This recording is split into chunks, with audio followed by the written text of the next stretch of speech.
Contexto jurídico, los principales temas de interés de la semana, un diálogo con invitados especiales, juristas, académicos y estudiantes. Hablo sobre la libertad. Un espacio para el fomento de la construcción de virtudes para los paradigmas del presente. Los que gobiernan con tiros. Bienvenidos.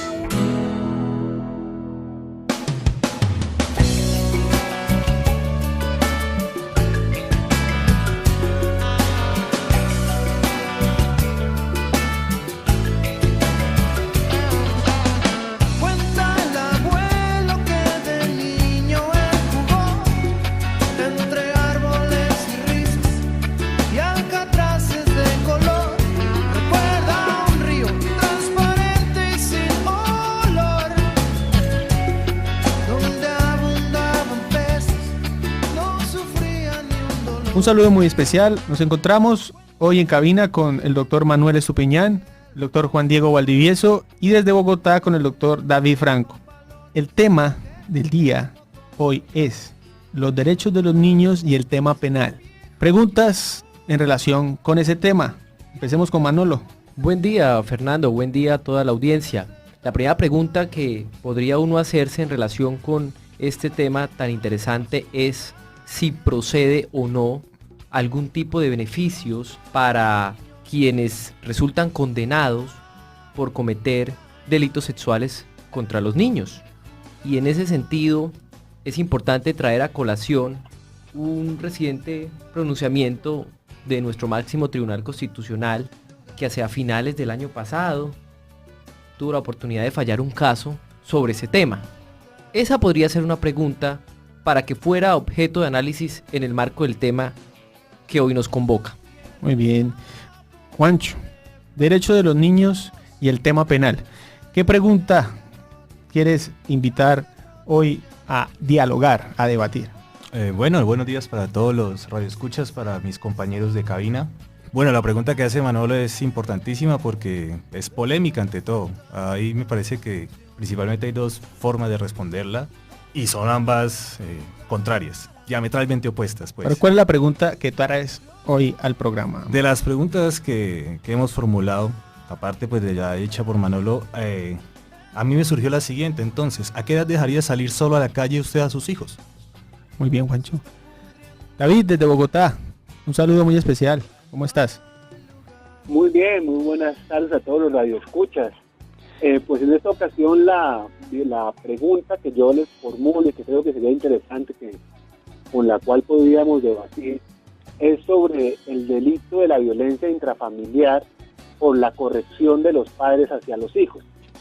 Porque pues es un delito que genera muchísimas tensiones, muchísimas fricciones y que en últimas puede terminar por romper la familia y por qué no llegar, digamos, a perjudicar más a los niños que el mismo bien, digamos, que se pretende corregir, obviamente cuando no se trata de violencias que puedan pensarse como, digamos, el delito tradicional de violencia familiar, que dejen secuelas, que impliquen, digamos, lesiones graves, sino simplemente estoy hablando del correazo, de la palmada, del grito, porque todas las conductas en ocasiones parece que se pudieran tipificar dentro del delito de violencia intrafamiliar y hay noticias de personas que han sido condenados por este delito precisamente por este tipo de acciones correctivas.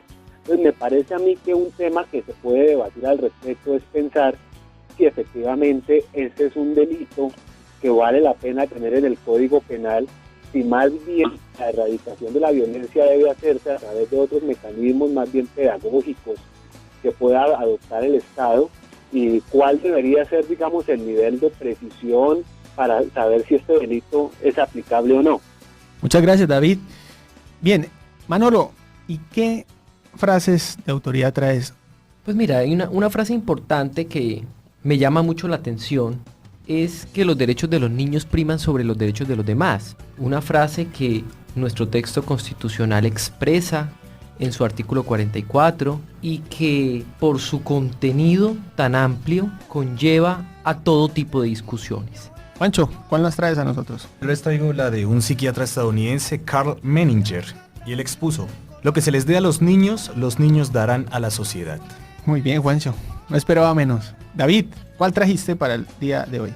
Yo quiero resaltar una frase que dijo una vez el Papa Francisco cuando iba en el avión, y pues que va un poco en concordancia con la pregunta que yo planteaba. Y es que él dijo, una vez en una reunión, escuché a un padre que confesaba que en ocasiones tiene que pegarle a los hijos, pero nunca en la cara para no humillarlos. Qué lindo, tiene algo de dignidad, tiene que castigar, pero de manera justa. Y esta frase pues desató una serie de críticas al Papa, justamente pues por todos los activistas en el mundo que consideran que la educación de los hijos no puede tener nunca, bajo ninguna circunstancia, un golpe. Señalaban que en ese sentido era muy preocupante, muy grave, que el Papa, como máximo representante de una iglesia que es mayoritaria en el mundo, legitimara o avalara que en ocasiones pudiera haber golpes, aunque estos golpes no fueran en la cara para no herir la dignidad. Difícil escoger hoy la pregunta, doctor Manuel. ¿Qué quiere decirme? Y agregaría otra frase, escuchando al doctor David Franco, y es: con los jóvenes no siempre se logra lo que se quiere, pero nunca se pierde lo que se hace. Cada frase nos lleva a un pensamiento distinto, cada frase nos hace evocar. Pero está una cantidad de difícil pensamiento. hoy seleccionar una pregunta polémica que pueda ser el núcleo de lo que va a ser la entrevista que le vamos a hacer a nuestro invitado especial. Venga, le regalo una última frase ahí, como para complicarlo más, a ver si de pronto. Otra frase que encontré, y esta frase, imagínense que es de 1500, y es de un escritor y filósofo francés llamado Michel de Montaigne, y decía: los juegos infantiles no son tales juegos, sino sus más serias actividades. Muy bien, pero vayamos ya un poco, Manolo, ayúdeme usted a direccionar este tema. Yo podría, en principio, manifestar mi preocupación un poco en relación con la reciente presentación del proyecto de ley por parte del fiscal general alusiva a la ampliación de los meses para posibilitar el aborto legal en Colombia. Eso llevaría un poco a sustentar o a partir de que quien está en el vientre materno también es niño. Y entonces está dentro del orden del día del tema, el tema de los derechos de los niños y el tema penal. Entonces esto abriría un poco más la dicotomía aquí presentada. No es tarea fácil, le confieso, si adicional a todo ello que hemos venido comentando, agregáramos, por ejemplo, que el mismo ordenamiento jurídico concede el derecho de alimentos a la mujer embarazada. Es decir, el hijo que espera es titular en cierta medida de esa protección por parte del ordenamiento jurídico.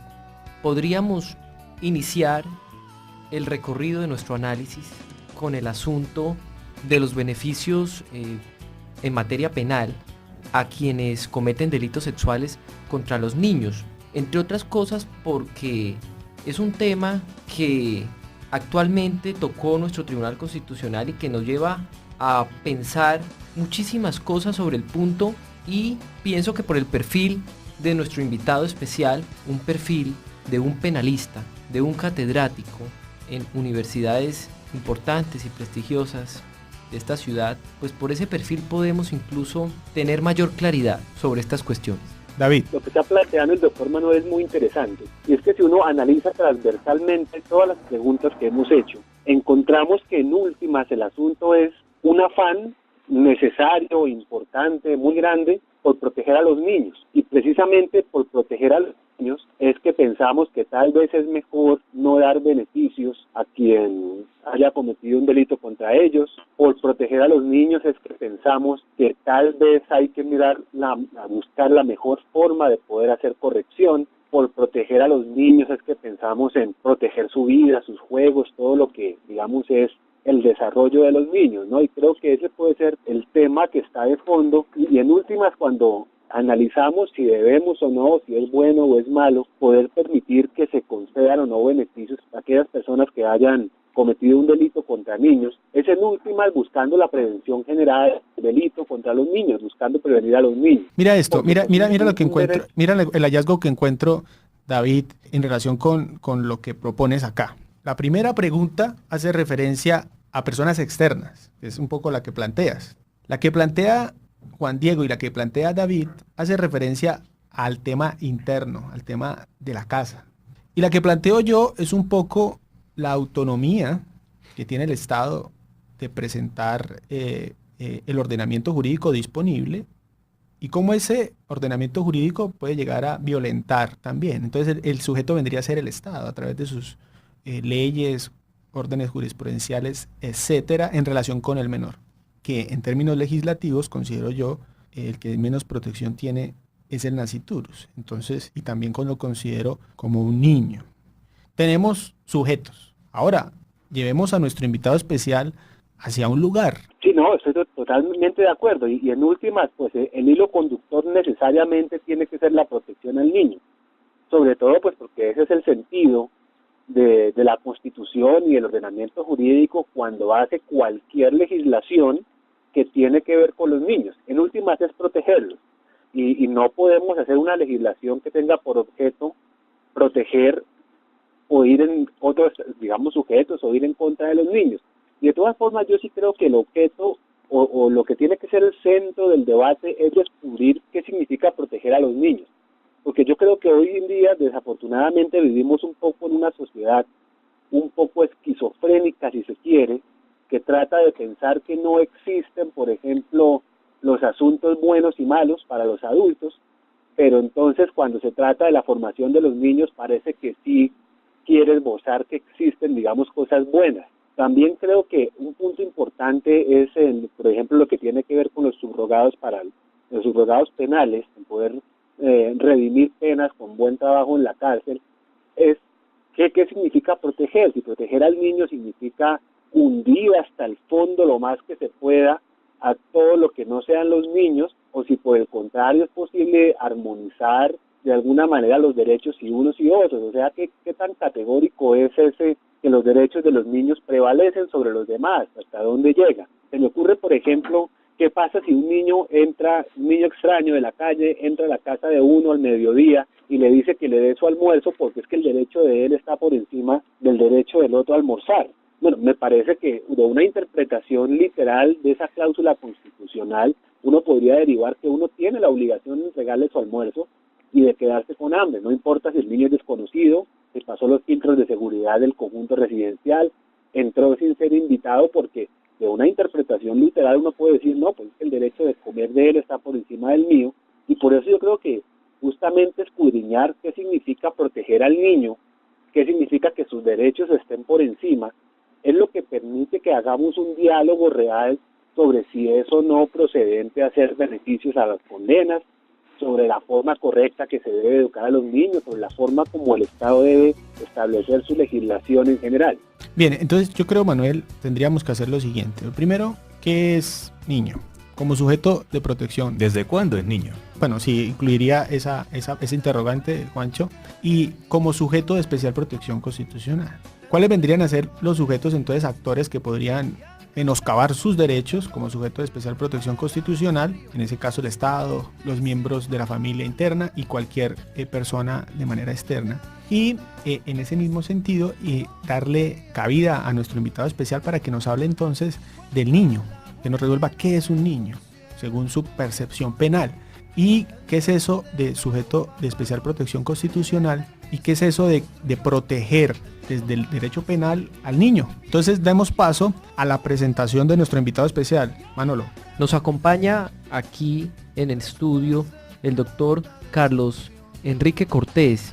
Nuestro invitado especial es catedrático de la asignatura de Derecho Procesal Penal de la Universidad Cooperativa de Colombia y es docente de la Cátedra de Responsabilidad Penal Juvenil de la Universidad Santo Tomás Seccional Bucaramanga.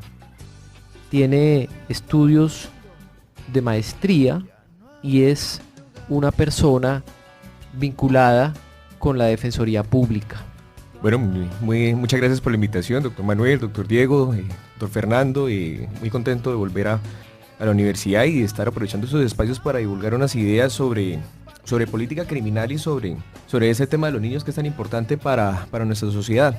Bienvenido, Enrique. Bueno, empecemos con nuestras preguntas. Manolo. Antes de formularle esa primera pregunta, quisiera poner en contexto la siguiente situación, para mirar desde su perspectiva qué análisis se podría hacer frente al punto.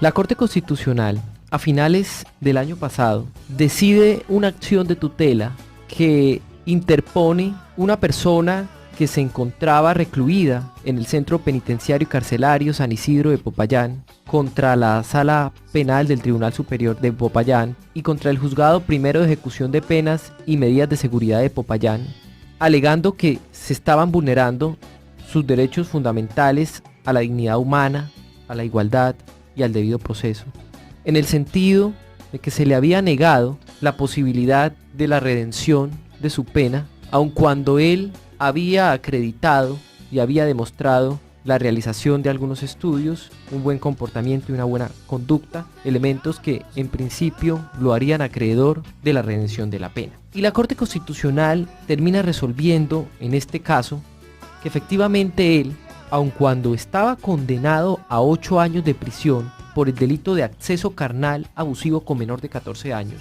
él tenía derecho a la redención de su pena. Estamos hablando de la sentencia T-718 del 2015. ¿718? 718, con ponencia del magistrado Jorge Iván Palacio Palacio. Una sentencia proferida el 24 de noviembre del 2015. Doctor Enrique. Bueno, voy a hacer las veces de abogado del diablo en esta ocasión porque voy a decir algo impopular, pero es algo cierto y es algo que tenemos que comenzar a difundir si queremos darle sentido, lógica y legitimación al derecho penal y al poder punitivo como tal. Hasta el más ruin de los criminales en Colombia tiene derechos. Y no podemos, sobre pretexto de una política criminal populista, menoscabar esos derechos a sabiendas de que nuestra Constitución parte de una premisa fundamental. Todos los seres humanos tenemos dignidad y el Estado como tal tiene que girar en torno hacia ese punto arquimédico. Partiendo de esa premisa, bienvenida sea la sentencia de la Corte Constitucional que, dicho de paso, la reacción del público en general, del Congreso de la República, es tremendamente tardía. Miremos que esta sentencia de tutela se profirió el año pasado, a finales del año pasado, y resulta que en el Congreso de la República es hasta hace una semana que empezó el debate, que por qué la redención de pena para los violadores de niños. Pues bien, resulta que en el 2006 el Congreso de la República profirió un nuevo código de infancia y adolescencia, la ley 1098 del 2006, y dentro de su articulado y dentro de los mecanismos de protección a los niños, niñas y adolescentes víctimas de delitos específicos, estableció un nefasto artículo 199 que establece que se prohibirá todo tipo de beneficios y subrogados a las personas que se encuentren investigadas y sean halladas responsables penalmente por delitos sexuales, lesiones personales, homicidio y secuestro que recaigan sobre niños, niñas y adolescentes, es decir, personas menores de 18 años. ¿Esto a qué ha conllevado? Si miramos la lógica del sistema acusatorio, a partir del acto legislativo 003 del 2002, lo que se quiso implementar es un modelo acusatorio con unos mecanismos de justicia premial que evitara la congestión judicial, que evitara que los juzgados se llenaran de procesos, de casos sin resolver, evitar las prescripciones y en últimas tratar de conseguir una justicia formal. Y esto es una medida que se ha adoptado desde Puerto Rico, mirando el Código de Procedimiento Penal de allá, pero siguiendo una dinámica que se maneja en Estados Unidos sobre mecanismos de justicia premial. ¿Y cómo funciona esto? Ya no se entra a analizar al fiscal, que es el persecutor del delito, como un ente imparcial, sino que lo metemos dentro de un sistema adversarial, donde él es el encargado de investigar, de adelantar una acusación, una imputación, y encuentra a la otra orilla una defensa, que es, por decirlo entre comillas, es su adversario, y él es el encargado de derrotar esa acusación presentada por la fiscalía. En ese orden de ideas, la política criminal ha sufrido un giro enorme, porque entonces ya empezamos entre adversarios a negociar, y dentro de esas negociaciones se esperaba eso, un fiscal que pudiera entablar negociaciones con la defensa, con el procesado, en aras de que se lograra una justicia ágil, pronta y formal. Ojalá siempre coincidiendo con una verdad material. No obstante, sí es sabido que estos mecanismos suelen tener esa falencia de que en determinados casos una persona involucrada en una investigación por tratar de salir rápido de esa condición sub judice, lo que hace es aceptar los cargos o irse a un preacuerdo, en ocasiones y tristemente sin haber cometido un delito. Pero el punto a qué va. De a poco hemos visto una dinámica del Congreso de la República en la cual se contradice absolutamente de esa postura inicial que se presentó con el sistema acusatorio a lo que tenemos hoy. Miren que en estos momentos está prohibido los beneficios y subrogados para el delito de extorsión, para los delitos sexuales. El tratamiento punitivo para delitos contra administración pública ha aumentado. Estamos en frente de un esquema de populismo punitivo en el cual inclusive hemos llegado a plantear que para los violadores existe la posibilidad social, y algunos afirman que inclusive constitucional y legal, de proponer la pena de muerte y la castración química para esas personas. Cuando en Alemania lo que se ha intentado hacer es crear unos institutos, unos centros donde las personas que sientan atracción sexual por menores, acepten que tienen un problema, se dirijan a esas instituciones y reciban un tratamiento psicológico. Vayan ustedes y averigüen cuántos casos de eso reciben las EPS colombianas. Ninguno, porque el tema lo hemos satanizado enormemente. ¿A qué ha llevado esto? Los violadores o las personas investigadas por esos delitos no están aceptando cargos en la imputación, a pesar de que sean conscientes de que han cometido un delito, se están yendo a juicio, estamos mirando que los procesos se están dilatando enormemente, empezamos a correr entonces con términos de prescripción, empezamos a gastar el aparato judicial en investigaciones que pudieron haberse resuelto desde mucho tiempo antes con los mecanismos de justicia premial, y lo que vemos ahora es que, sobre pretexto de una protección del interés superior del menor, hemos menoscabado esa finalidad del sistema acusatorio. Qué triste es ver cómo se instrumentaliza al ser humano para satisfacer unos intereses de política criminal, para aparecer en cámaras, para aparecer con un falso discurso de protección a los menores, cuando en última lo que están haciendo es perjudicando los derechos de los menores. Pensemos además, esto ya dentro de un ámbito de la pena como tal, que es que la sanción penal tiene unas finalidades, unas funciones. Están establecidas en el artículo 4 del Código Penal, y entre ellas está la de protección especial positiva, o también llamada resocialización. Todas las penas en Colombia deben cumplir con esa finalidad, con esa función, que es la de resocializar al condenado. Si encerramos a un ser humano por X cantidad de tiempo, por años, y lo sometemos a un encierro donde no se le ofrece ningún tipo de incentivo para volver a la sociedad, donde si llega a acceder a algún programa de estudio o trabajo, esa labor no se le va a reconocer para redimir su pena, lo único que se está haciendo es estableciendo que ese sujeto, en últimas, ni siquiera debería ser parte de la sociedad. Ese es el mensaje indirecto. Y la pregunta es, ¿y si esa labor no se cumple, o si no se le apoya al condenado, qué legitimidad tiene entonces la sanción penal? Si estamos hablando entonces de un pedazo de carne que se guarda en una nevera y esperamos a que esté listo para sacarlo al asador, y no tiene ninguna esencia, no tiene ninguna finalidad el hecho de meter a una persona a la cárcel sin que se le dé un incentivo o un beneficio para redimir la pena. Es precisamente lo que resuelve esta sentencia de la Corte Constitucional, frente a la cual, vuelvo e insisto, es un gran acierto.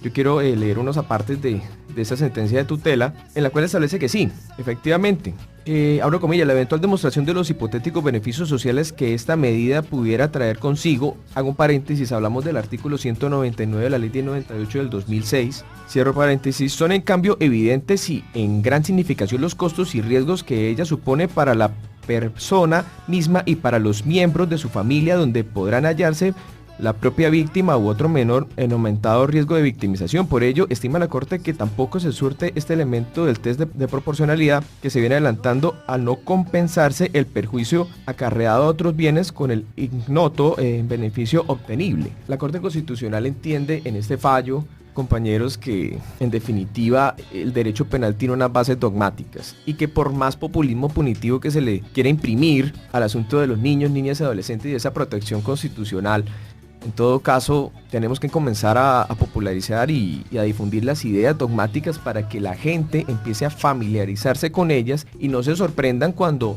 un juez de la República, por ejemplo, determine que una persona que está siendo investigada por un delito grave no es merecedora de una detención preventiva. Muy bien, doctor Enrique, muy ilustrativas, suficientes, pero también inconmensurables aportes. Esto lo que hace es ver precisamente que el tema es bastante dogmático. Pero mira, quiero darle paso, antes de entrar a la deliberación Manolo, a David. Si tienes preguntas para Enrique. Digamos, una pregunta que permitiría un poco ahondar en el tema es, ciertamente la ley que permite los beneficios a las personas que han cometido ese tipo de delitos contra los niños, niñas y adolescentes, se refiere al momento previo del juicio para la tasación de la... Y la sentencia de la Corte Constitucional, por el contrario, se refiere ya al momento de la redención de la pena, es decir, cuando la persona ya fue condenada,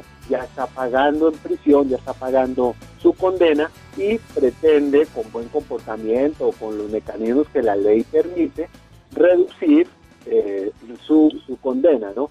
En ese sentido, la pregunta sería, ¿considera usted que el legislador comete ahí un error y debería más bien dar el mismo tratamiento benéfico a ambos eventos, digamos, acogiendo la tesis de la Corte Constitucional, o por el contrario es más razonable dejarlo como está, limitando al principio y permitiendo al final, o en últimas, limitando en ambos escenarios? Bueno, muchas gracias, David, por la pregunta. Es un problema que hemos avisorado en la Corte Constitucional de hace tiempo, y es que los estudios dogmáticos y de cara a los postulados constitucionales en materia penal son, en ocasiones, y lo digo con total franqueza y humildad también, a veces son muy precarios. El problema viene siendo que legitimamos ese tipo de figuras cuando van completamente en contra de las lógicas, o por lo menos de las políticas criminales que en principio se habían fundamentado para la creación de este sistema con tendencia acusatoria. La duda surge con el artículo 199 de la Ley de Infancia y Adolescencia, en lo siguiente: prohíbe los beneficios. Y yo les quiero hacer una pregunta también a ustedes, a las personas que me acompañan acá en la mesa.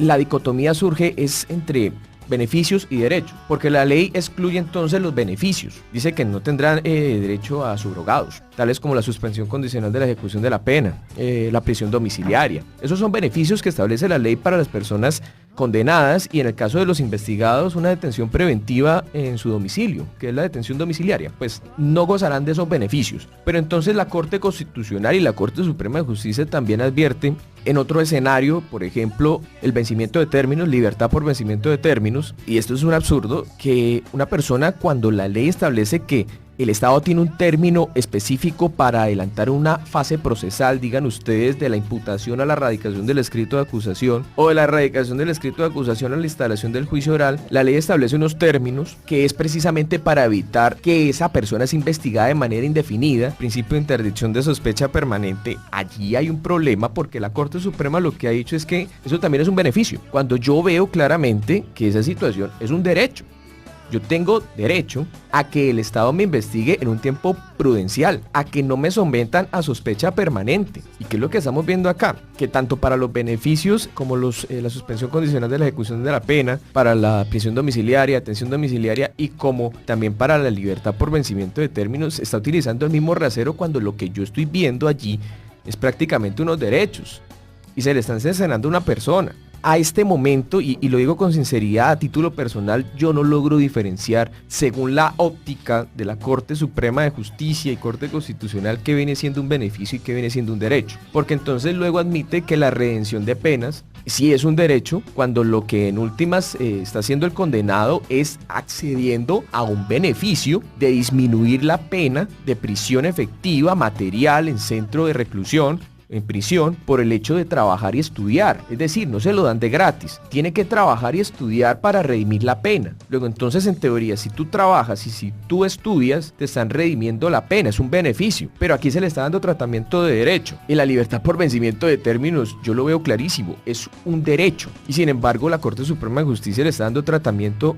de beneficio. Entonces, realmente los fallos se están contradiciendo muchísimo, y este artículo, considero, del 199 de la Ley de Infancia y Adolescencia es nefasto, hace falta regulación. Y sí, yo diría que, manteniendo la lógica del sistema acusatorio, los beneficios deberían ser para todas las fases procesales, y esta norma debería, esta tarde, de ser declarada inconstitucional, o por lo menos que los entes judiciales, los órganos judiciales, declaren una vía de excepción y la inapliquen. Carlos Enrique, ahorita hablabas de el tema de que en Alemania la política del trato a los violadores y a todas las personas que tengan algún tipo de gusto por los menores es tratada como una enfermedad, mientras acá se sataniza. La pregunta directa es entonces, si sin tener la política que tiene Alemania, ¿cómo se asegura la no reincidencia y cómo, bien lo estabas tratando ahora, cómo se otorga el beneficio cuando hay una ley que exime de beneficios a ciertas personas, que es la 199? O sea, cómo la Corte se confunde, o pues en lo que parece ser una confusión de la Corte Constitucional. Todo surge a raíz de la satanización que se le ha dado a este tipo de comportamientos. Hago un ejemplo, cuando nosotros conocimos el caso de Garavito, lo primero que se nos vino a la cabeza, o por lo menos a título personal, lo primero que se me vino a la cabeza es decir, oiga, este tipo es un enfermo, violó, mató, estranguló a más de 100 niños al parecer, pero la justicia lo declara imputable. Es decir, yo puedo sentir una atracción física por una joven, ¿sí? Va pasando por la calle y yo digo, es bonita y hasta ahí. ¿Qué pasa con los violadores? Los violadores tienen una atracción, tienen un instinto que por falencias psicológicas de índole mental no pueden controlar. Estas personas, entonces se ven abocadas a satisfacer ese deseo, y es ahí cuando desbordan el ámbito de la legalidad y se meten en el ámbito punitivo, violando un bien jurídico como es el de la sexualidad, libertad y formación sexual, en este caso específico que estamos hablando de los menores. Se ha satanizado mucho esa figura de la inimputabilidad porque se cree que es un mecanismo benéfico, que se supone que es como un beneficio, en lugar de otro tipo de justicia, que es a la persona inimputable se le declara como tal por padecer un trastorno mental transitorio o permanente, con base patológica o no, y se le impone una medida de seguridad. ¿Qué consiste? Someterlo a un tratamiento psicológico, psiquiátrico, en última es un tratamiento idóneo para tratar de abordar ese problema de manera efectiva.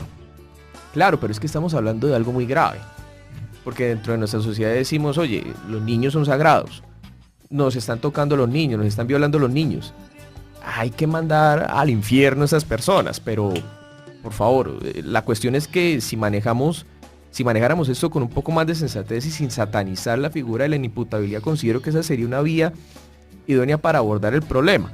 Ahora, las cárceles tienen... ¿Cómo sería eso? ¿Declararlos inimputables? Es que si leemos la norma y si entendemos la inimputabilidad como una disminución de la conciencia, ¿sí? No estamos hablando de una anulación de la conciencia como sería un acto reflejo, que a mí me tocan por atrás y yo me volteo, acto reflejo, y golpeo a alguien o bostezo, o un sonámbulo. No son actos reflejos, pero son carentes de conciencia, hay inconsciencia plena. En la inimputabilidad hay una distorsión de la realidad.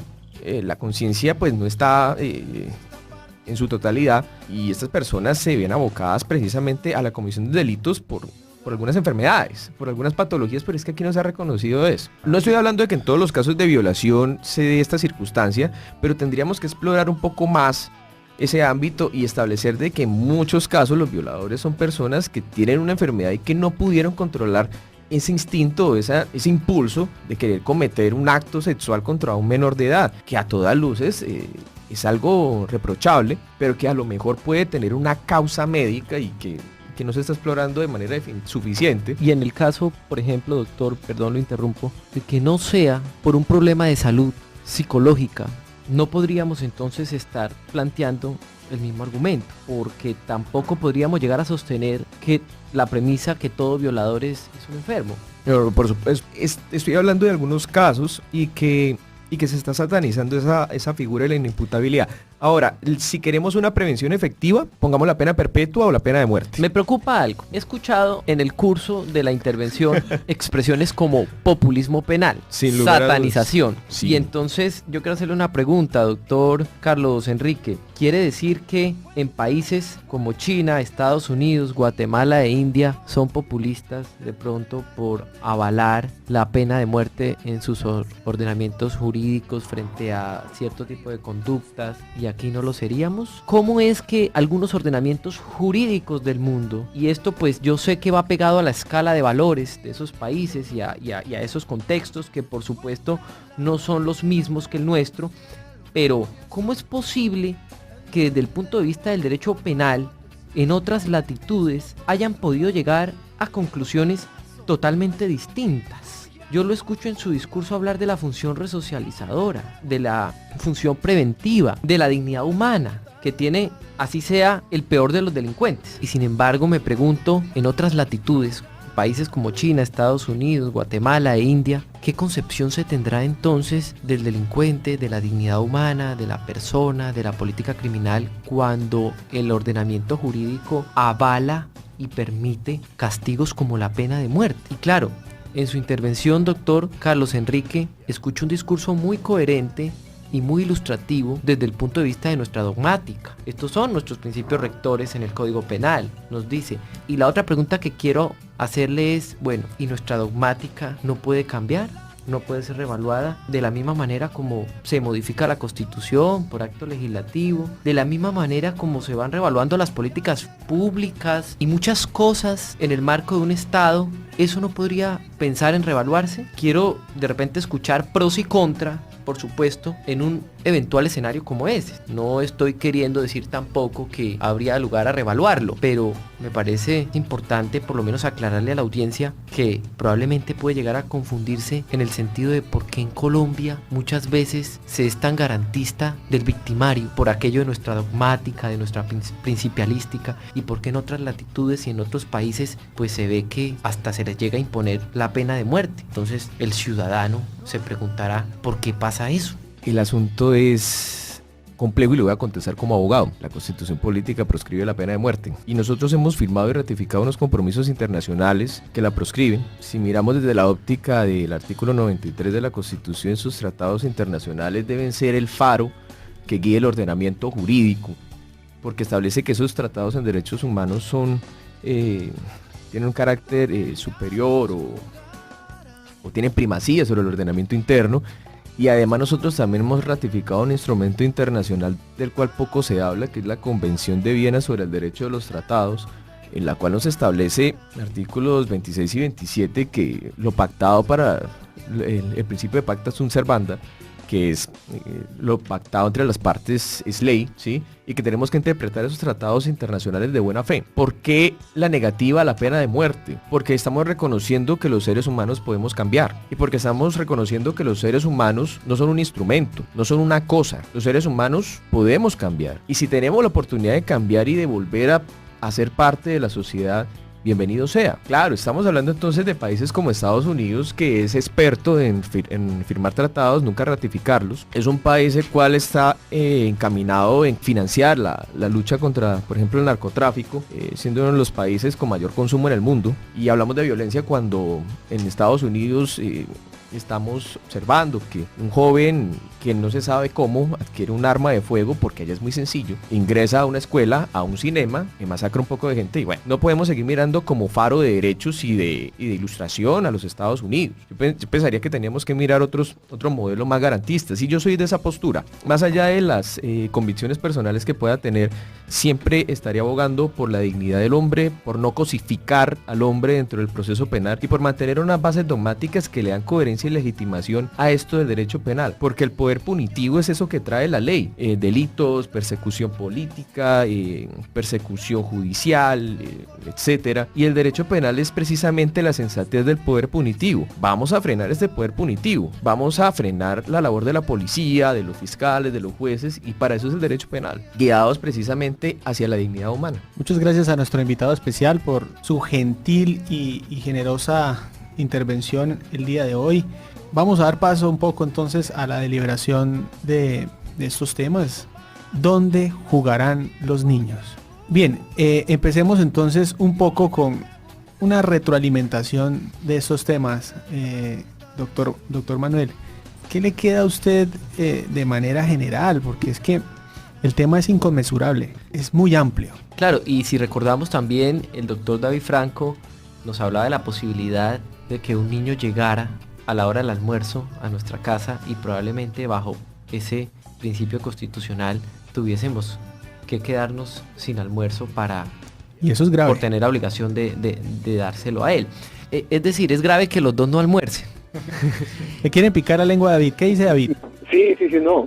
Claro, es muy grave que los dos no almuercen. pero justamente, digamos, ese ejemplo un poco irónico, si se quiere, es para resaltar que no se puede perder de vista la perspectiva de los derechos, porque que el derecho de los niños o que el interés del niño sea superior no puede ser entendido como una aplanadora fulminante de cualquier otro derecho de las demás personas o como una imposibilidad de las demás personas de tener derechos frente a los niños. Y es que a mí me parece muy importante resaltar de la intervención de nuestro invitado cómo, a pesar de que esta norma del código que quita los beneficios pretende proteger, en últimas lo que puede llegar terminando es afectar, porque si no hay esa posibilidad de beneficio, como ya lo dijo nuestro invitado, no se aceptan previamente, por ejemplo, las condenas. ¿Eso qué riesgo tiene? Que pueda llegar a haber una inocencia por presunción de inocencia, por ejemplo, que efectivamente puedan haber escenarios donde inclusive el derecho penal ni siquiera logre cumplir su función, porque el derecho penal tiene que tener necesariamente unos estándares probatorios muy altos y donde se pierden entonces los beneficios que la lógica del sistema adversarial pretendía traer. Entonces se hace un híbrido raro donde puede ser que se obtengan los mejores de ambos, pero también eventualmente puede ser que terminen resultando lo peor de los dos sistemas, que no se llegue a la verdad y que tampoco se logre hacer una negociación para traer justicia.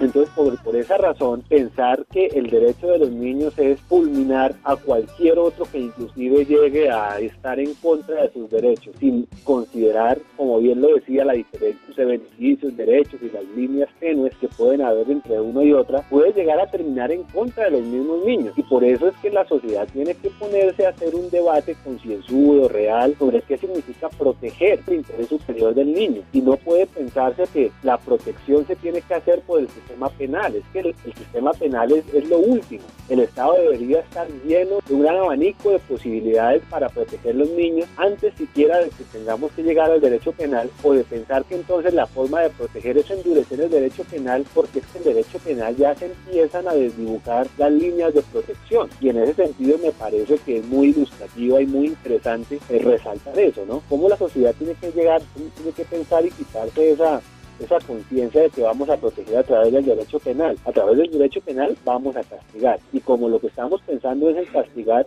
lo que tenemos que hacer es buscar la forma de resocializar, que tiene que ser, digamos, como el norte principal. Bien, David, muchísimas gracias por acompañarnos en el marco de esta sesión. Una reflexión muy importante, sin lugar a dudas, no existen derechos absolutos en el marco del Estado Social de Derecho, y eso implica que los derechos de los niños tampoco lo son, y que claro que en la medida, por ejemplo, que un niño o se valgan de un niño para poner mejor el ejemplo con el fin de hacerle daño a un bien como la vida de otra persona, es decir, que manden a un niño a asesinar a otra persona porque los instrumentalizan, ¿no? Y sí, se valen claro. de ellos, pues es claro y no me cabe la menor duda que la otra persona, en virtud de su derecho constitucional que le asiste a la legítima defensa, por más niño que fuera su agresor, tiene toda la posibilidad de contrarrestarlo y causarle la muerte dadas las circunstancias para defender su propia vida, y en ese sentido pues no está incurriendo en ninguna irregularidad y no tiene por qué ser castigada desde el punto de vista penal, así el agresor fuera un niño. Creo que podemos llegar a esa conclusión para dejar mayor claridad en la audiencia. ¿Verdad, doctor David? Claro, totalmente de acuerdo. Bien, vamos a ir cerrando la ronda de intervenciones. El tiempo es bastante corto. Empecemos entonces dando un encomillado. Algo que puedan llegar y rodear lo que cada uno quiere transmitir a la audiencia. Juancho, empecemos contigo. Bueno, para mí hay un escalafón de delitos. Para mí no es lo mismo atacar a una persona en todo su uso de sus facultades a atacar a un menor. Y de la misma manera no puede recibir los mismos beneficios una persona que ataca, una persona que puede defenderse de alguna manera, a una persona que es la más vulnerable de todo el escalafón de personas. como es la más vulnerable, pues también es la que se supone que deberíamos proteger más, y en parte de la protección es que los castigos y que los delitos que sean dirigidos hacia las personas sean más fuertes y estén restringidos de beneficios, porque hay que mandar un mensaje a la sociedad de protección al menor. Y sí, puede que sea algunos, pues como lo decía el doctor, puede ser esto populista o pueden ser extremos, pero hombre, sí, son niños, son chiquitos, son vulnerables, son el futuro básicamente, porque es que lo que le vamos a dar a ellos es lo que van a dar mañana. Entonces, si violamos al niño chiquito, va a ser un violador mañana, o va a ser una persona traumada mañana, o va a ser pues un ser humano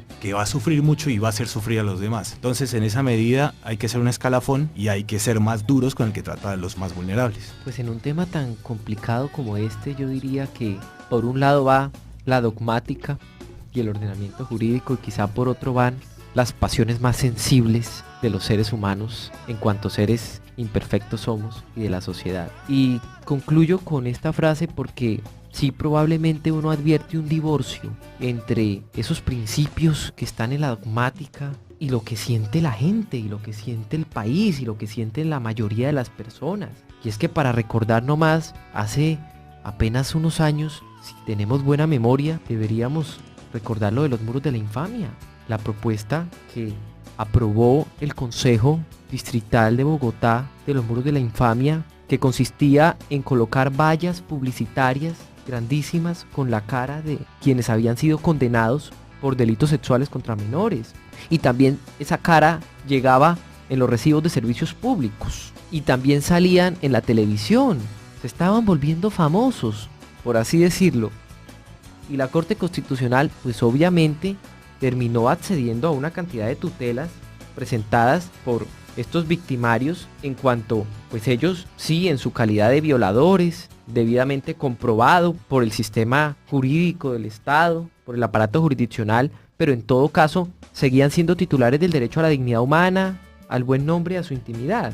Y todo el país no tenía por qué saber, a través de unas vallas, conocer su cara, ni saber que estaban en la cárcel por concepto de ese tipo de conductas. Entonces, la verdad es que esa iniciativa se declaró inviable jurídicamente, pero tuvo una acogida popular muy grande, tuvo un respaldo popular muy grande. Y yo nomás quisiera preguntar si el día de mañana hiciéramos un referendo y le preguntáramos al pueblo sobre la posibilidad de condenar a la prisión perpetua o la pena de muerte a los violadores, ¿qué nos respondería?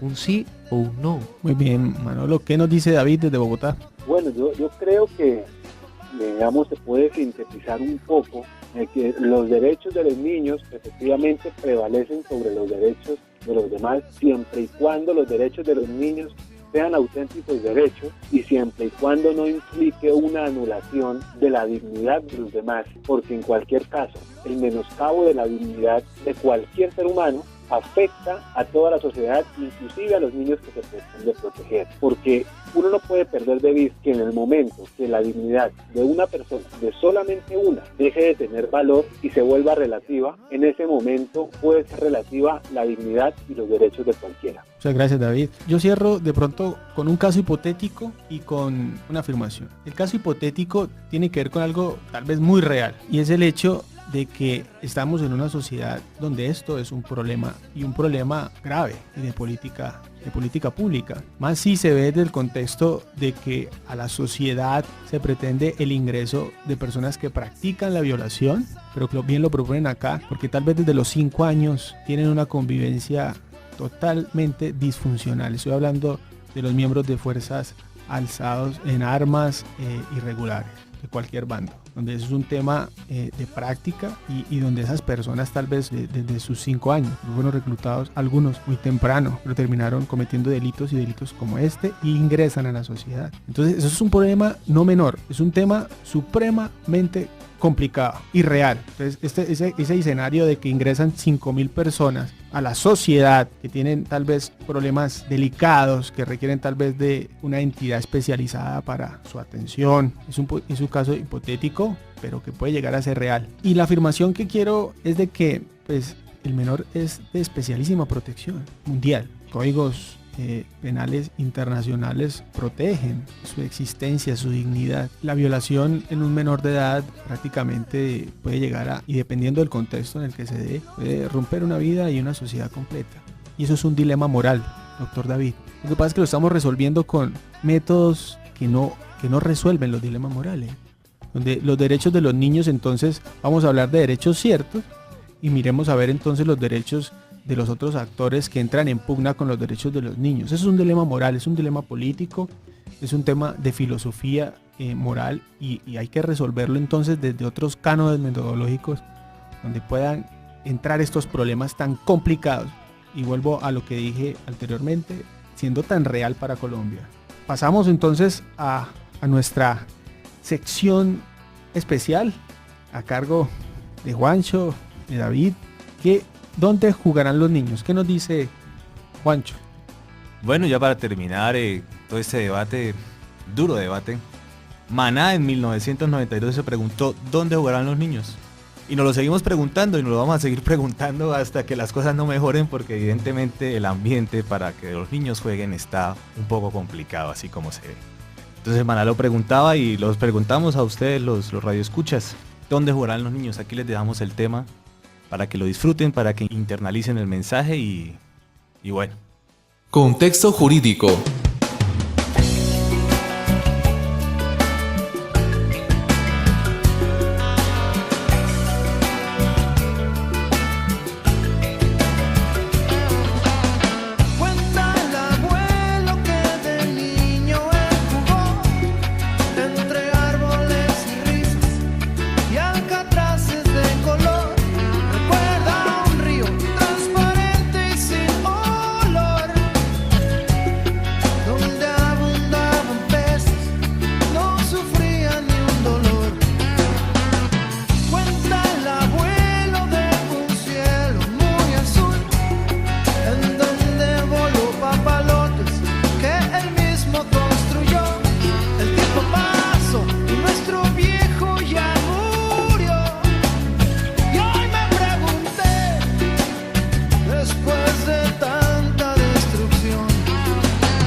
Contexto jurídico, los principales temas de interés de la semana, un diálogo con invitados especiales, juristas, académicos y estudiantes. Hablo sobre la libertad.